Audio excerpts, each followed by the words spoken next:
Dobar dan, lepo pozdravljeni. Danes smo imeli s predsednikom Državnega sveta srečanje.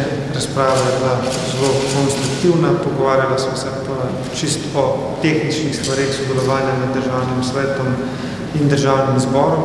Poleg tega pa smo odprla tudi ustavno-pravni položaj Državnega sveta in pa njegovo vlogo v samem slovenskem političnem sistemu. Naj zelo jasno povem, da je v interesu tako Državnega zbora kot tudi Državnega sveta, da čim prej začnemo s prenovo dvorane, v kateri gostuje Državni svet. Tisti, ki jo poznate, se lahko najbrž strinjate, da gre za pravi muzejski eksponat, da je praktično težko operativno delati v to vrsti dvorani in glede na to, da nam leto 2021 se zelo hitro približuje, ko bo Slovenija tudi predsedovala Evropski uniji in ko bo tudi ta hiša potrebovala kakšen prostor več zaradi vseh dogodkov, ki jih bomo organizirali v našem skupnem interesu, da vendarle to prenovljeno dvorano čim prej dobimo. Strinjali smo se, da bova se obe dve instituciji prizadevali, da do te prenove pride še v letu 2019.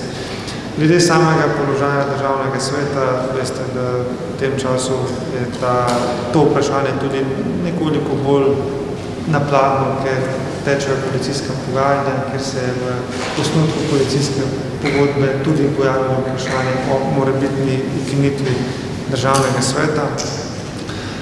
S predsednikom Državnega sveta sva se strinjala, da je vloga Državnega sveta pomembna in da pred vsemi izzivi, ki nas čakajo, da morda trenutna pozicija ali pa trenutni odnosi, ustavno-pravni položaj niti ni tako slab, ker lahko Državni zbor predstavlja pomembno vez med civilno družbo in tudi politiko. Dobar dan vsem skupaj. Jaz se bi najprej zahvalil predsedniku Državnega zbora, da je takoj na začetku mandata našel čas in zbral energijo za pogovor, ki vidim, da je pomemben prvi korak v sodelovanju Državnega sveta z Državnim zborom. Kot je rečeno v tehničnih vprašanjih, sva se zelo hitro poenotila, imamo skupen interes, ki ga bomo zagovarjali tudi v prihodnje. Kar zadeva same oblike sodelovanja Državnega sveta in Državnega zbora so že itak determinirane z ustavo in zakonom Državnega sveta pa poslovnikom Državnega zbora.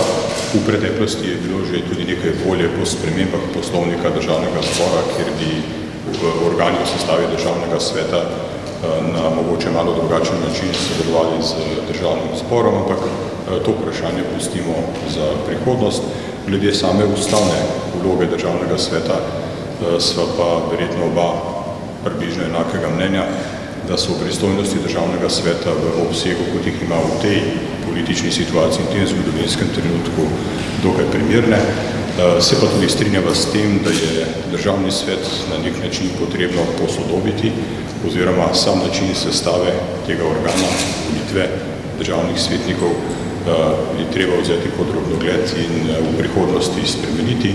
V Državnem svetu si zelo želimo, da bi naša družbena legitimiteta bila na visoki ravni, mogoče elektorski sistem volitve oziroma imenovanja državnih svetnikov za ta zgodovinski trenutek ni več najbolj primeren, torej potrebno bi bilo razmišljati o direktnih volitvah v Državni svet. Prav tako je sestava Državnega sveta stara toliko kot Državni svet, bi mogoče način sestave Državnega sveta bilo potrebno posodobiti. Nekatera družbena vprašanja oziroma interesi družbenih skupin prihajajo v ospredje, pojavljajo se nova vprašanja, na katera Državni svet lahko odgovarja le tako, da ima v svoji sestavi tudi predstavnike teh družbenih skupin. To bom bolj neposreden, gre za mlade, gre za starejšo, starajočo se populacijo, tako da razmislek o sestavi Državnega sveta nekako bo potrebno najprej opraviti v samem Državnem svetu. Zadnjo besedo o ustavnih pristojnostih ima pa seveda Državni zbor. Jaz upam, da bomo v dokaj kratkem času, se pravi na začetku mandata tako Državnega sveta kot Državnega zbora, prišli do nekaterih predlogov oziroma oblikovali neke predloge, ki bodo potem sprejemljivi tako za državni svet kot za državni zbor.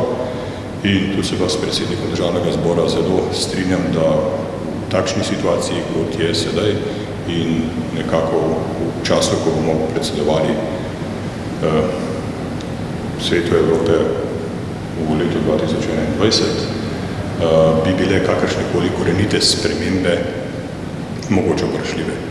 Torej, pustimo čas v čas, vprašanje vzpostavitve odnosov in medsebojnega zaupanja med organoma je pred nami in videli bomo, kako naprej.